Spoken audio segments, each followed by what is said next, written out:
much. You may be seated. I want to talk to you for a little while. I know we probably waiting here, therefore, you're getting mad. But I want to talk to you this morning, speaking from the subject, a kiss in the dark. Huh? Yeah. A kiss in the dark. A kiss in the dark. Thank you, Justice. My beloved, let them in when they come in, please. I don't want them to listen. There might be something in the message. Amen. Now, what is the subject the pastor said he was preaching on? A kiss in the dark. Okay. Yeah. A kiss in the dark. My beloved, there is much to be said about a kiss. Many of us can remember our first kiss. We can remember how awkward it may have been. Huh? Some even remember who their first kiss was or was to. Huh? You might not want to remember, but you remember. Others may remember who their first kiss was from. And they may also remember where they were when they experienced their first kiss. Some may remember whether their first kiss was in the dark or whether it was not in the dark. There are many things that happen in the dark. Can I get a witness in here? Some of them are good things and some of them are not so good things. In most cases, a kiss is a sign of affection. And many times it is a sign of love. The Bible says that righteousness and peace kissed each other because mercy and truth met together. You'll find that in Psalm 85:10. The Word of God tells believers that we are to salute or greet one another with a holy kiss. Romans 16:16. Mary stood at the feet of Jesus weeping and washed his feet and dried them with her hair. And then she kissed and anointed his feet with ointment. Can I get a witness in here? Luke 7:37-38 and Luke 8:2 and Zechariah 12:10. Now, because of this, we are to know that there are some unholy kisses as well. I've heard folks say when I was growing up, and I've heard it said while I was grown. And I hope somebody today will get me squared away and help me understand the meaning, because I never understood rightly the meaning of it. It has many connotations. But I want to know the meaning of the phrase. I've heard folks say that they was kissing cousins.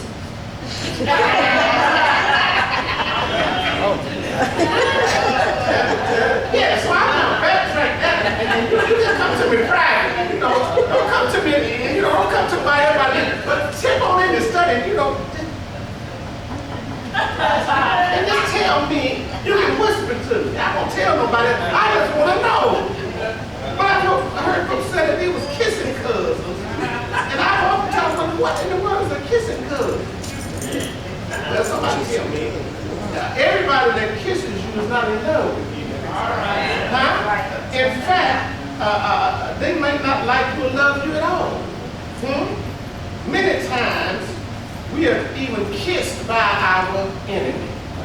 You don't hear me yet. And sometimes that's an enemy disguised as a friend. You'll find that in Proverbs 27:6. Now, I have seen some folks kissing each other And they weren't in love with each other at all. I've seen some folks kiss each other, and it looked like they loved one another, or even they liked one another, they didn't. Haven't you seen folks that they out in public kissing on? It's a formality. I'm gonna leave you alone in a minute. And so this tells us that not all kisses are holy. Now, before y'all get too carried away, because I want you to come back this way now.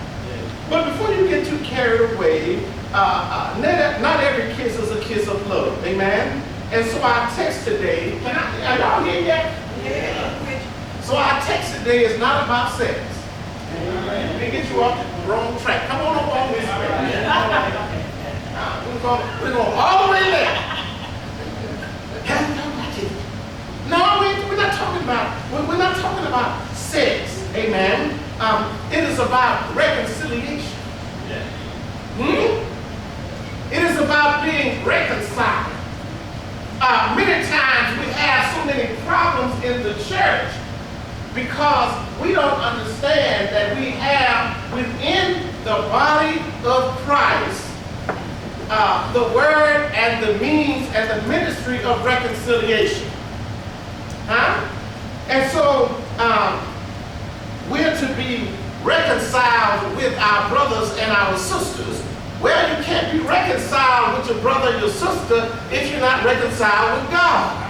This is why you have so many problems in the church, because there's no reconciliation in there. Everybody want to be right. But everybody's not going to be right.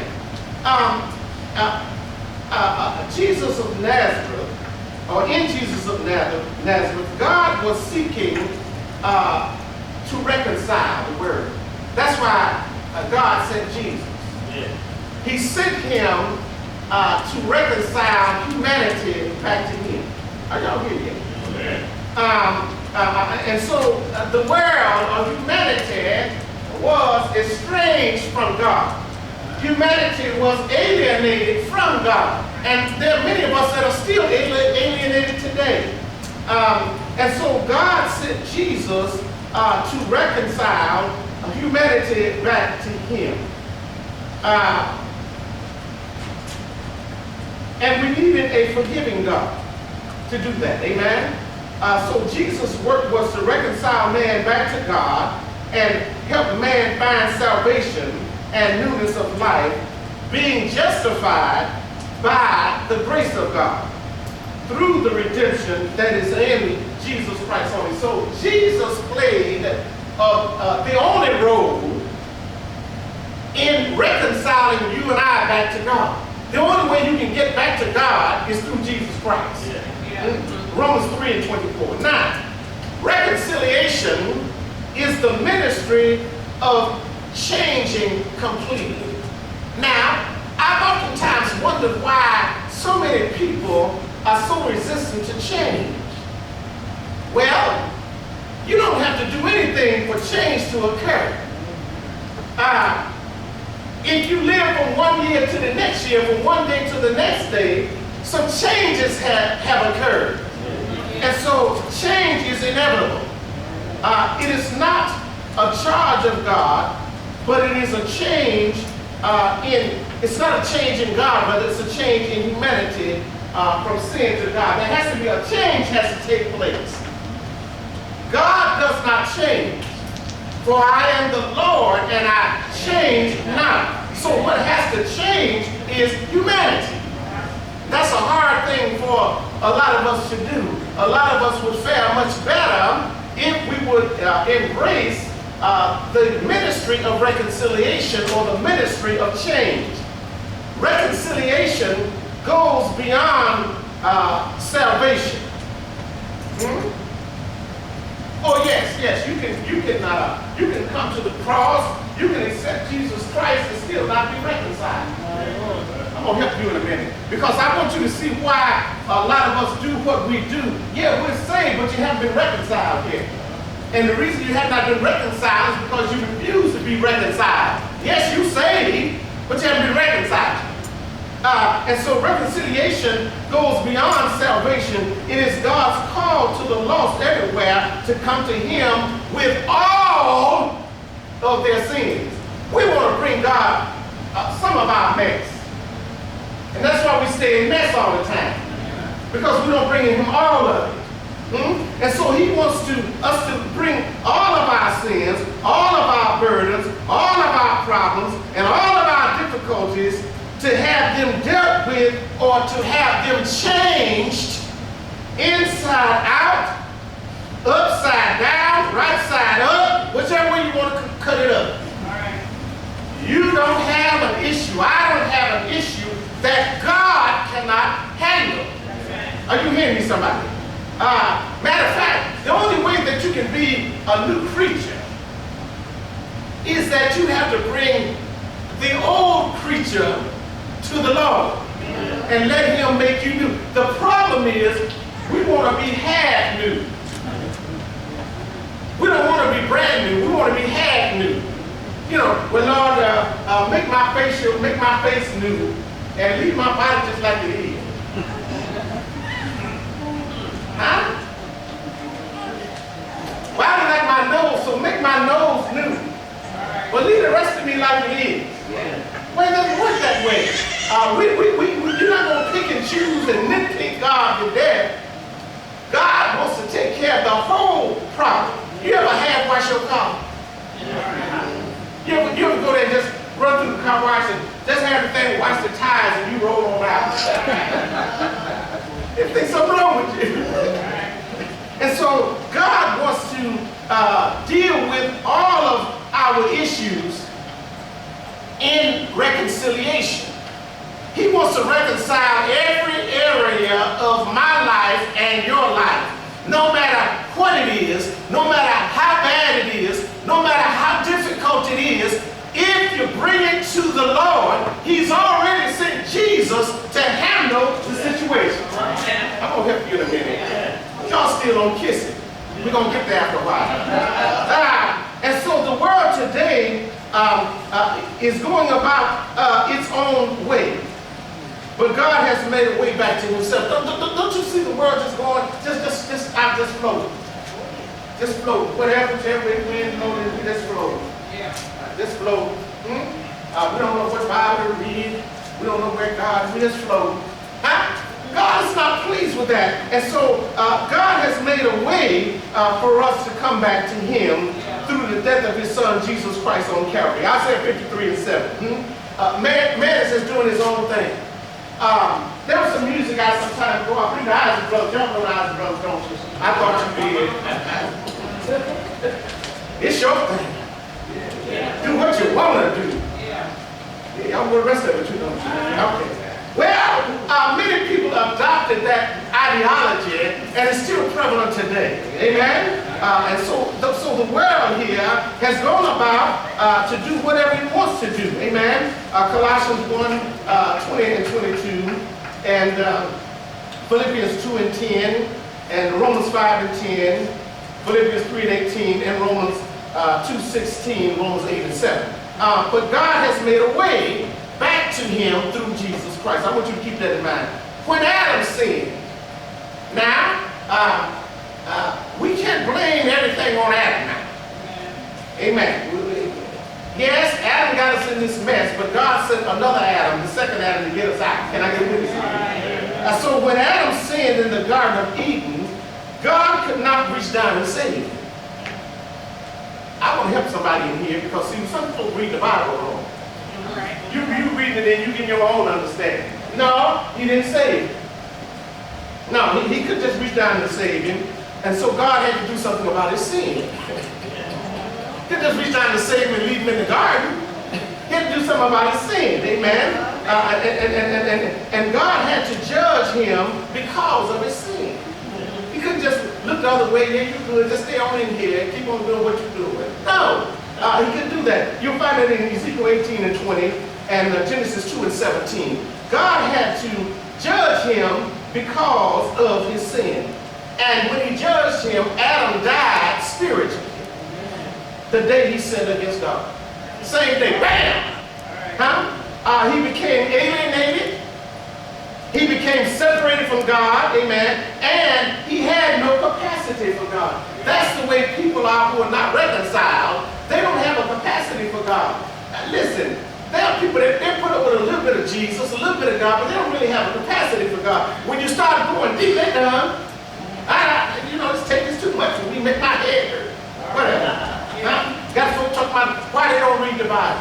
Well, this King James got me all messed up in the head every time I keep that. Listen, first of all, you're trying to eat too much. You're trying to eat too much. First of all, it's not meant for you to gobble it down and let it be full. It's a lifetime situation, and you just eat a little bit at a time, and a little bit at a time, and a little bit at a time, and by after a while, that you begin to understand things. Yeah. But we don't have time for that, amen? I got to get out of your way here. And so, Adam had no capacity for God, and this is the condition of our world today. We want to live Jesus. Yeah. We want to just a little church. And then let me go back to my mess. We like the hog that you get out the hog pit. You can get him out and run water on him and get all that mud off him and everything. But the moment you put him down, he's going to run back to the hog pit. Why? Because he's a hog. Product of his environment. I got to get out.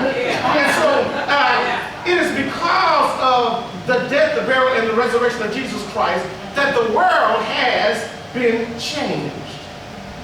Jesus paid the sin debt of the world on Calvary. Yeah. Why are you walking around still in debt? When the songwriter said he paid it all. Yeah. Jesus paid it all to him I owe. Sin had left a crimson stain.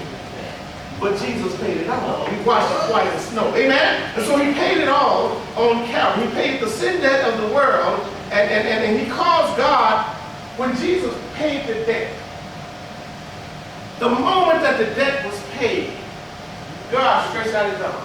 Yeah. Now you can come back to me now through my son. The moment the debt was paid, I want you to hear this because we're still carrying around some debt. Y'all got some old receipts? All right. You got some old receipts where you owed it. Listen, if you in Jesus, he paid that. Yeah. Oh, all right. Let me get out of here. It is said that once upon a time there was a man that had a daughter. And he loved his daughter. Yeah. And he thought that she had done some bad things. Yeah. And as a result of that, he said some very harsh things to her. Y'all listening to it? Yeah. And he blamed her for something that she had not done. But by and by, after a while, the relationship between father and daughter became strained. You know what I'm talking about, don't you? If I don't forgive you, you don't forgive me. And if I don't understand everything, you don't understand everything. After a while, we got a stalemate going on. And so the relationship became strained between father and daughter. One day, Daddy found out that he was wrong. And when he found out that he was wrong, he didn't say anything about the fact that he found out he was wrong. He did not share with the daughter that he found out that he was wrong. He never did go to her and apologize. But his conscience began to eat away at him. I got to get out of here. And so by and by, after a while, the father went into his daughter's bedroom. And he went into his bedroom while his daughter was asleep. You don't get me that. Because he realized that there was a broken relationship. But he realized he was trying to reconcile and make things right with his daughter. And so he waited and he went into her bedroom while she was asleep. And the room was a dark room. The daughter was asleep. She didn't have her daddy on her mind. And so her daddy reached down and kissed her on her cheek. You don't give me that, do you? Well, it felt all right for daddy when he kissed his daughter on her cheek. But it didn't do nothing for the daughter. It was dark in the room. And so when he went in there, he felt like I don't have to deal with her. I don't have to tell her that I was wrong. So if I just kiss her on the cheek, or kiss in the dark, if I just kiss her on the cheek,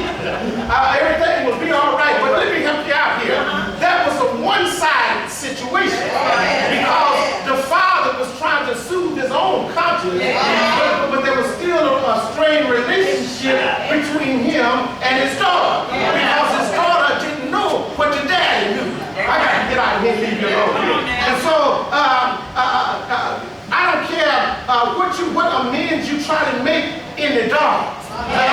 They'll still come out in the daylight. You can do everything you want to do in the dark. They used to say, but what goes on in the dark? You better give me somebody. The night, my brothers and sisters, when Jesus was betrayed, the Bible said that he prayed on Mount Olivet. The Bible said that he was in the Garden of Gethsemane. And he prayed, and then an angel was dispatched from heaven. The angel came down and strengthened him while he prayed. Amen. And while he yet spoke to the disciples, the Bible said that a multitude came along with Judas. I got to get out of here and leave you alone here. Well, what I'm trying to tell you is that Judas betrayed Jesus at nighttime. I got to leave you alone here. For the record says here that Judas came with a multitude. And one of his disciples, which was Judas, kissed Jesus in the dark. I got to get out of here. Judas committed the sin of betrayal of Jesus in the darkness of night.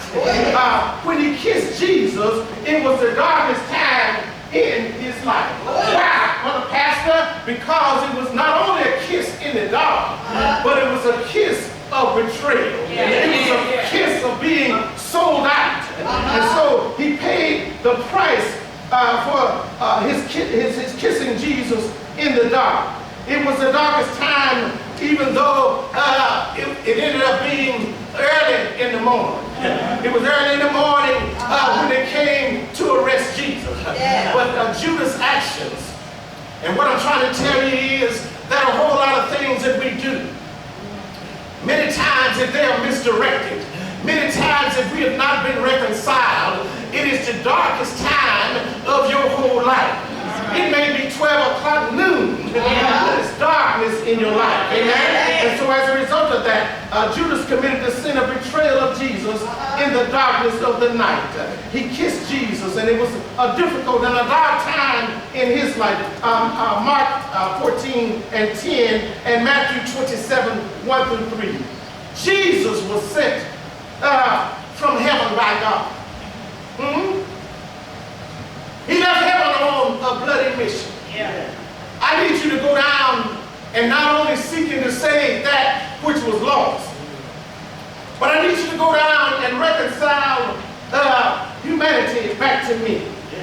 And so Jesus came to bring us out of the darkness into the marvelous light. He came to give his life that we may have a right to the tree of life. He paid the price for the sins of the entire world. My brothers and sisters, I want you to see the cross in a different way.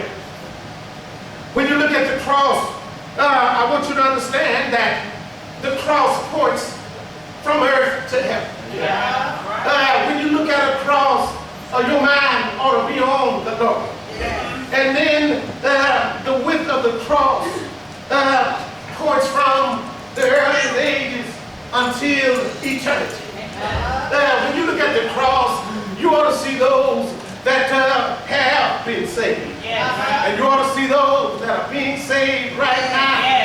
And then you ought to be able to see those that have been saved. If you have people in your life that you know that they have been saved, and you had to attend their homegoing, well, just because they were saved, the cross will tell you where they are in eternity. I have to leave you alone here, but I just stopped by to tell you that you ought to be aware of kisses in the dark. Everybody that kiss you don't love you. What I want you to understand is that the Lord has gave you and me the ministry of reconciliation. Why is it that we love to walk around and remember what somebody had done to us? Why is it that we can't let bygones be church that will not speak to one another.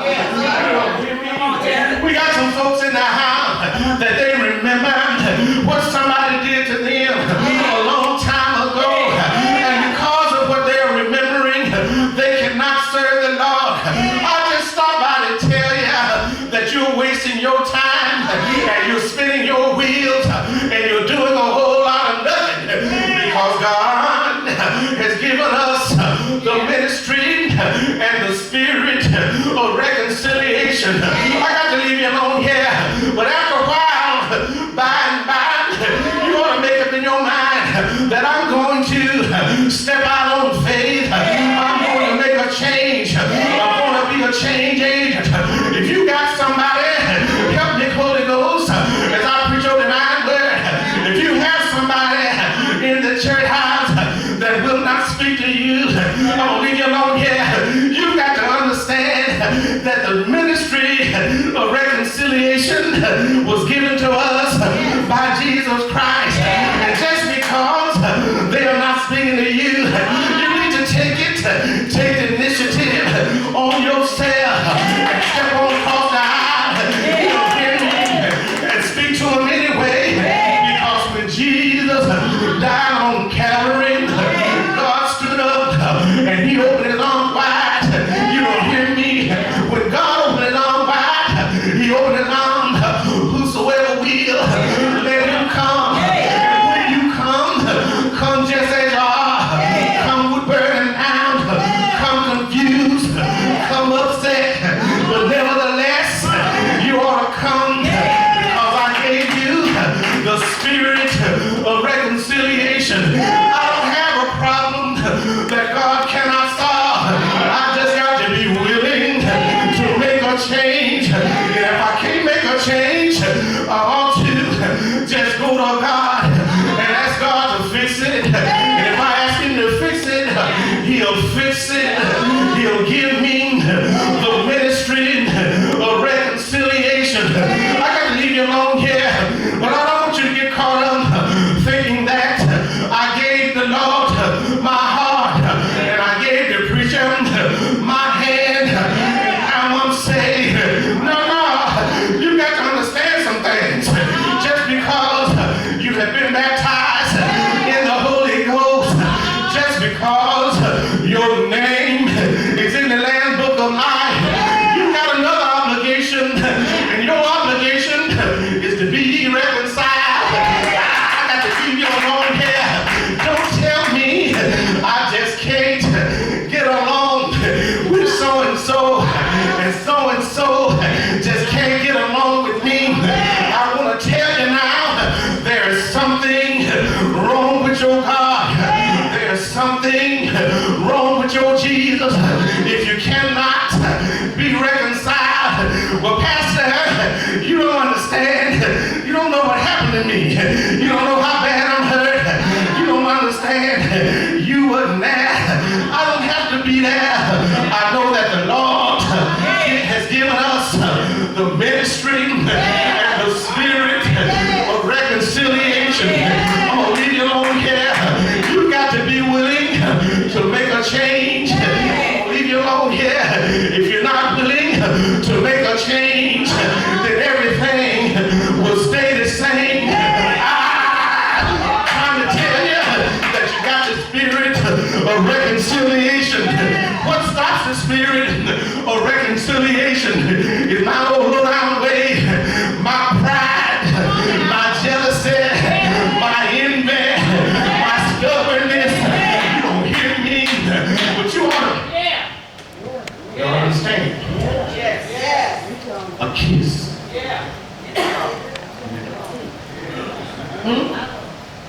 Don't be like the daughter's father. Huh? Don't soothe your own consciousness. Huh? And the other person still carrying all the weight. Just because you kiss somebody in the dark does not mean that you love them. It does not mean that everything is all right either. Huh? We have a whole lot of folk like to kiss in the dark. And they step on like, oh yes, everything is fine. But the person that you kissed in the dark is still messed up. And the only person that can fix that is you. Huh? I'm only got on here. Folks are not talking about their good kisser.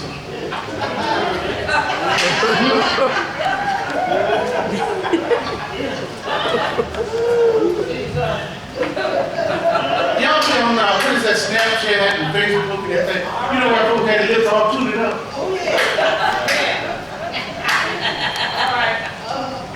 Don't make them a good kisser. Don't play. And don't make them a good kisser. Let's be all tooted up. Beware. Kisses. A lot of times just a one-way kiss. You strutting out like everything all right, but the person you kiss, they still messed up. Because you have not resolved the issue. And guess what? It's just as easy as crossing the street. Why? Because the Lord has made a way. He's done all the heavy lifting. Now the only thing that's in your way is pride. That's all it is. We got folk can't get along. You saved, I'm saved, but we can't get along in the same, we can't even shake hands together in the same church. I can't be a part of your ministry, you can't be a part of my ministry. Y'all stay over there, we gonna stay over here. That's a sin before God in heaven. I need you to understand that. Why? All because Jesus fixed it. And if we say we're who we say we are, let me tell you something. I learned a long time ago. Sometimes you got to lay pride down. You got to lay issues down. And somebody in every situation has to be the wiser person. Huh? And just because you took the low road or the high road doesn't mean that you're a fool. Huh? It means that you're tired of the mess. You're just tired of the mess and you want to move on. And that's what it's all about. We all got to move on. And you can't move on with a whole lot of trash in the way. 30-year-old, 40-year-old, 20-year-old, 10-year-old trash. And we don't understand that that hinders the church. Therefore, if any man be in Christ, he is a new creation. Behold, all old things are passed away. All things. How many things? All things have become new. So if you don't understand that you knew, you're still in the dark. It doesn't make a difference. And let me tell you something. You're always going to find somebody that can remember when. Let me tell you something. The best thing with remember when is you leave that right where it's at. Because remember when means I'm in the dark. It means that I'm in the past. Because when is not now. When is not now. And don't let your past beat you up. Your past is exactly what it was. Your past. A whole lot of us, we like to drag stuff. We drag the past into the present. Amen. And if God don't call you home, you'll drag it on into the future. It's time to divest yourself of some stuff. Amen. And when you do that, you'll find out that you're much freer, you're much happier. Amen. You can have the joy of your salvation. Amen. Jesus can become real in your life. Amen. But beware of kisses in the dark. Amen? Now, before I let you go, I'm going to try to see if I can tell you what we're going to try to talk about tomorrow. Sunday.